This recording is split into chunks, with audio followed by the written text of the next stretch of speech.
Hello and welcome to Today in the News on Vanguard Live. I am Precious Chukudi. We begin with the front pages of the papers, starting off with Vanguard.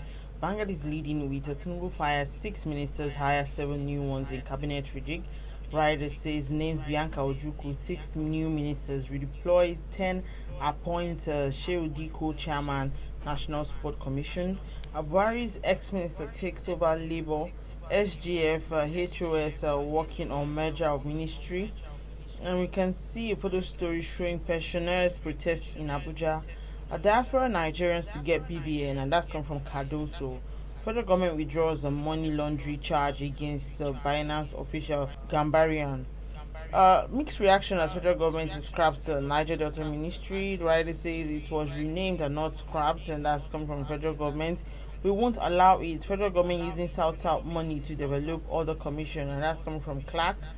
All communities hail Tinubu's decision. It is ill-informed, Niger Delta activist Kennedy. Edo APC Transition Committee raising false alarm over documents, and that's coming from the government.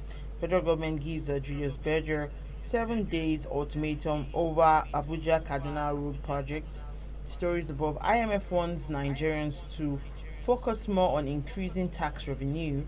Climate change. Lagos is sinking. Deputy Governor Hamzat raises alarm. Perhaps more increase in derivation funds from 13% to 50%. Obasanjo Danjuma decried dwindling quality of leadership in Nigeria. And lastly, on the front page of Vanguard, my breast hurting, and that's coming from Bobrisky. We take a look at the Guardian newspaper. The Guardian is leading with a cautious optimism over Tinubu's reshuffled cabinet change, and you can see a photo story showing some of the reshuffled ministers and new ones as well. NUC, NCDMB, others move to commercialize research and capital flight. Flood displaced 5 million Nigerians in 10 years. IMF task Nigeria, other African governments on fiscal reforms, e-governance. Diphtheria killed 1,191 persons in 17 months, says NCDC. MBS says 85.2% of households use estimated billings. Allow PDP breathe, Olopodiyan tells Atiku Wiki. Federal government receives 350,000 application, disburses 10 billion naira in student loans. We take a look at the Punch newspaper. The Punch is leading with private sector opposition split as Tinubu reshuffles cabinet. Rider says OPS backs Tinubu as opposition. CSOs Nigerians demanding sacking of more underperforming ministers. President fires 5, appoints 7, reassigns 10 ministers as the federal government merges and scrap ministries. FERC okays a $618 million loan for fighter jets ammunition. Canadian lady jailed 11 years for importing 35.20 kilogram cannabis. On your dam, Ogun communities reject Abiodun's relocation advisory. Stories above. Dangote refinery begins direct petrol sale to marketers. 12 states delay 30,000 naira minimum wage for teachers, and that's coming from reports. Diaspora and Nigerians get non-resident BVN platform December, and that's coming from Cardoso. We take a look at the Nation newspaper. The Nation is leading with Tinubu fires 5 ministers in major cabinet reshuffle. On Ohaneye, Mam and 3 others out. Bianca Ojukwu, Yiwada, 5 others nominated. FCCPC boss blames the food inflation on holders. Nigeria taking steps to strengthen Naira, says Edo. Avoid flooding, relocate from on your dam path. Ogun urges the residents. Stories above. Attorney General in trouble over state suits against EFCC. Trial of Binance chief for money laundering terminated.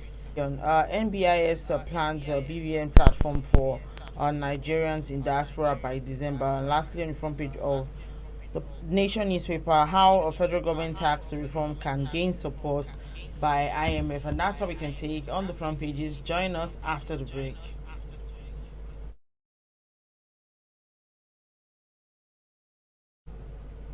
Alright, welcome back. If you're just joining, it's still today in News on Vanguard Live. I am Precious Chukudi. Joining me to talk about some of the stories is Mr. Oludare Mayowa, publisher of Global Financial Digest. It's good to have you join me this morning, sir. Yeah, good morning, Precious. Thanks for having me today. All right, so let's talk about the cabinet reshuffling and about the six ministers lost their seats and 10 were redeployed. Also, seven persons got ministerial appointments. What are your thoughts? And was this your expectation when we were hearing about this whole cabinet reshuffling thing happening? Yeah, thank you very much. First of all, portion of expectations, both by expectation and the expectation of many Nigerians. What we are seeing done was probably a whitewash. Let me put it that way: a whitewash by the president. There are many people who are in his cabinet. I remember I wrote an article last week, calling some ministers are dead wood. They are contributing less than 10% to the government. So their continuous stay in the government is not adding value to the country, to the government, and to the administration.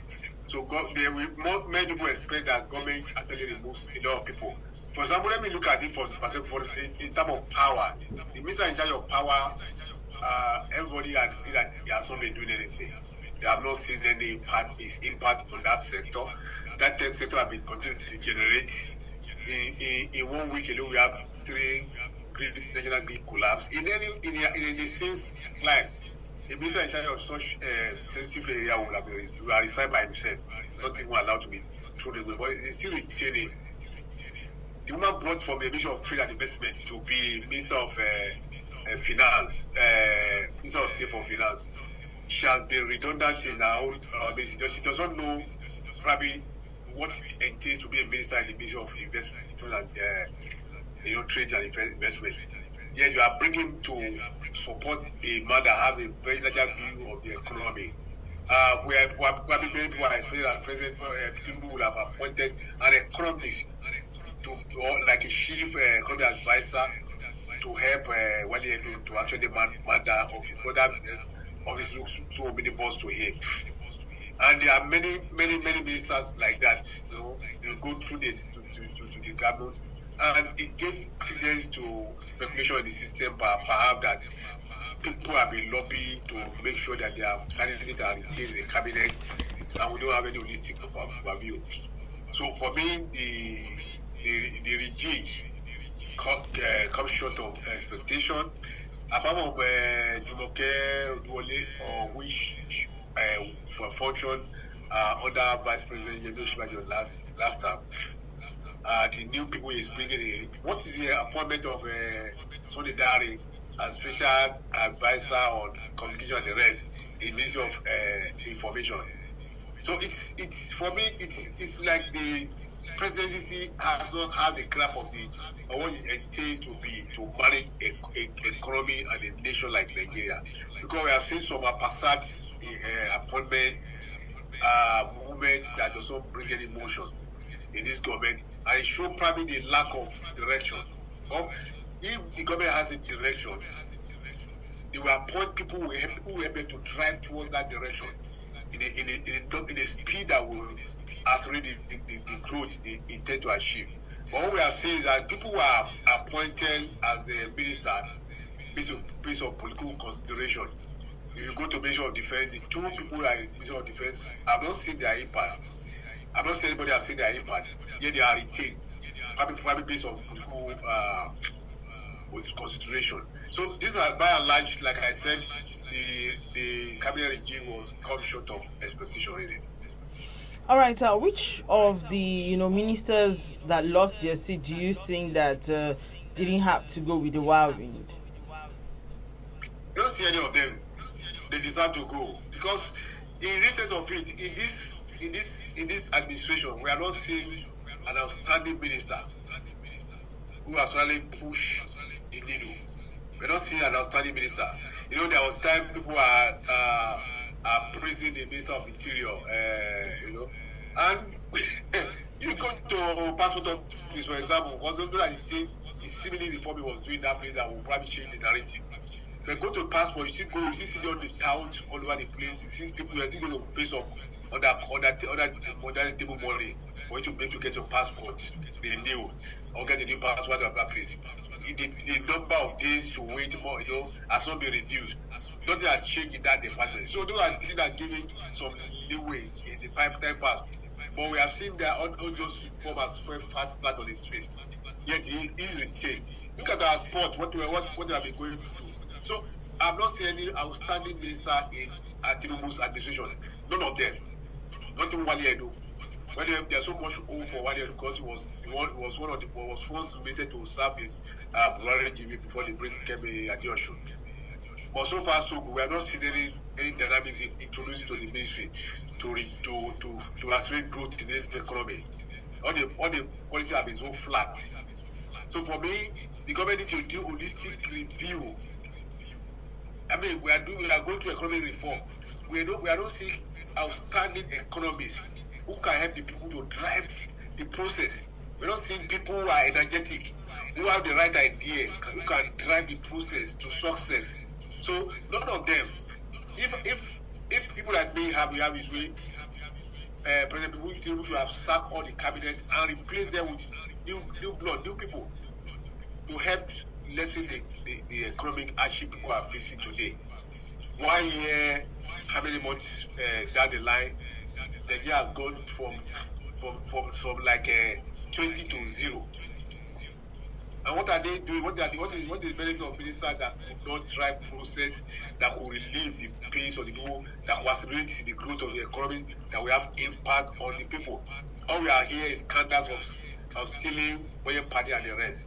So for me, if for Tinubu to succeed, he must holistically independently review his cabinet, appoint a consultant, a management consultant that will review every person he appointed to his cabinet and make sure that they have requisite qualification to perform the duty they are assigned to perform.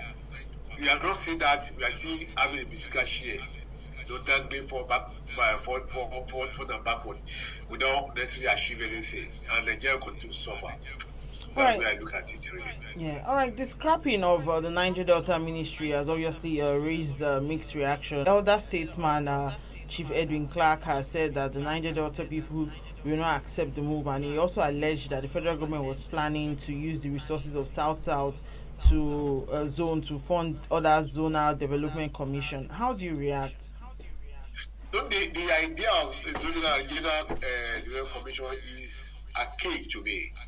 If you are a federation, there won't be any need for such things. We are still operating a unitary system of government where we have a central command in Abuja who is trying to reach out to the all nitty-gritty of the economy. Those budgets for those ministries for regional economic development should have been given to the state or rather the local government to actually function effectively and to drive development at the grassroots level.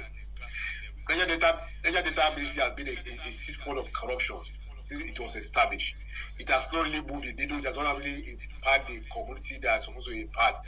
There are so many contracts that are awarded by this ministry that have not been executed. That money has been disbursed. So replicating it across the 5 or 6 region of Nigeria is just wasting of resources for me as a person. So I would have advised that it's not even that we scrap all the NDC, or whatever they are calling them, and give this money to local governments, at the grassroots level, and empower them to function properly. They are aligned, they are very close to the people at the grassroots. Now these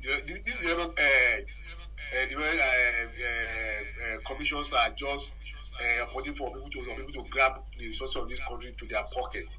NDC, what have been the impact? Go to Niger that have traveled those wide in that big region.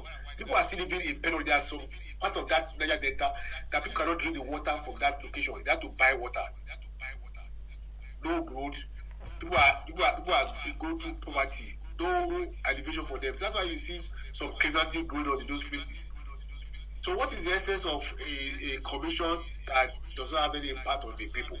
So government should, truly federalism, we should scrap all those different commissions and ensure that we empower local government in such a way that they can impact locality, construct inner roads, fund education, fund healthcare at the primary level, and this some poverty alleviations program is something that they will have impact in the life of people at the grassroots.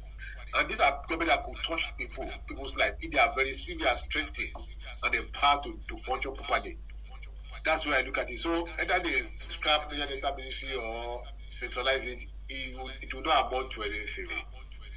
We won't achieve anything. Those ministries are just where portfolio contractors pay if you're to go and collect money and go and disappear to TA without actually anything. So it won't drive development in any way. All right. Moving on, former President Obasanjo and ex-chief of Army Staff General T.Y. Danjuma has decried the dwindling quality and standard of leadership in Nigeria, with Danjuma challenging those currently in public office to look beyond themselves and take immediate steps to stem the tide of poor leadership. What are your thoughts? They are all right. President Obasanjo, Danjuma, they were right. In fact, the former Vice President, J.B. Oshibayo, says similar thing, that to find a person of integrity in governance today is very difficult. And our policy has degenerated to area boys approach to governance. And it's so sad that everybody aspires to be in government today is because they want to settle themselves first. We are not seeing people who are actually genuinely committed to the Nigerian nation and projects to ensure that they drive development, they impact the life of the people. So we are not there. There's no integrity. We are seeing an administration that was asking that people know that people are going through hardship. Rather than resolving the hardship, they are acquiring wealth through means of buying yacht for a president, in borrowing money and buying yacht. Air balls for presidents, it does not show a level of morality in any sense of it. There's a moral body upon the president who asks people to endure hardship, yet they live in luxury. Who cannot consult, who cannot patronize local medical services in this country, have to go abroad. There's a moral body upon it. Why people are going through health by escalated as a president official car that goes through fuel, and the man is telling us that to go and convert to CNG, go and buy fuel. There's a moral body on every one of them in government. Look at their lifestyle. Have you seen the convoy of one of the ministers? About 15 vehicles powered by government resources. So the leaders are saying the right thing. Nigeria cannot be going through economic hardship. And that's why government are living luxurious life and care less about what Nigerians are going through. That is not the way we are. Government, when you say we are minister are like a servant. You minister to people. But not that minister to the people, they are ministering to themselves. And that's what we have seen over time. I went through that experience last week at Monday. It exposed my eye to the rot in the system. The racket going on in Lagos is huge, and we are seeing who can come it. Everywhere you step to, there are corruptions all over the place. People who have POS operators stand by collecting money on their behalf. You know, the system is so faulty, and no leaders, because in time past, you see that we see them driving, they are leading from the front, driving the process, ensuring accountability, ensuring transparency.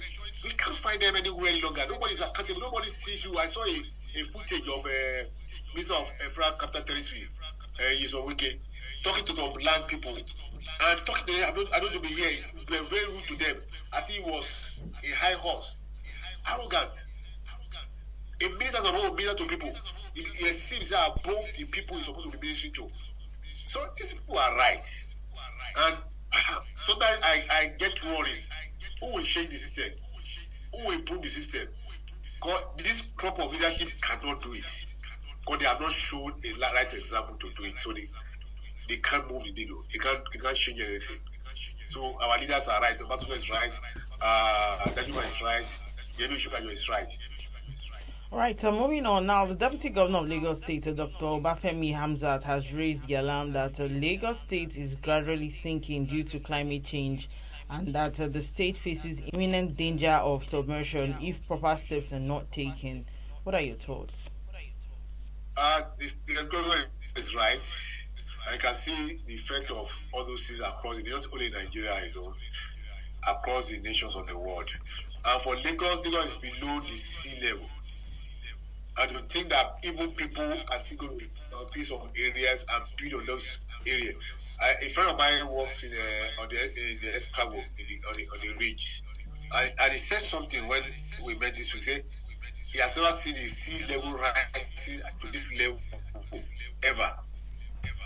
So if the sea level is rising, and people on the high so-called island, because we drain all our flow water to the sea. You know what I'm saying? When sea level is rising, then we are going to see a flow back to the community. And they are going to see a lot of community overrun by flooding. And that's why we are seeing all over the country today. I was in Lokoja recently. The Niger Delta was already almost above the bank. The bankment is set for them. So the possibility going to overflow some communities there. Already started overflowing. One of the best hotels in that place was already overflowed. That's a Confluence Hotel. Which will be they have already taken over the whole place. And some of these things we are doing is that because the government are not proactive in a way. They are releasing down, for example, in Cameroon, that door. And yet this keep occurring over time. What are we doing to mitigate? Yes, we cannot stop it because it's a natural issue. But we can do something to mitigate the impact on the community around those coastal areas. What are the government doing? What investment are they putting in place to mitigate impact so that it have a minimal impact on the people? People are still building on wetlands. I've said that over in this program over and over again. In the Sherry, for example, you go to an area, it was wetland, ought not to be acquired or built anything on.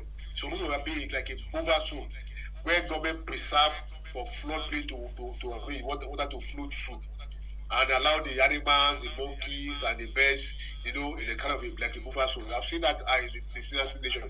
But people are taking over those swampy areas and government is not stopping them.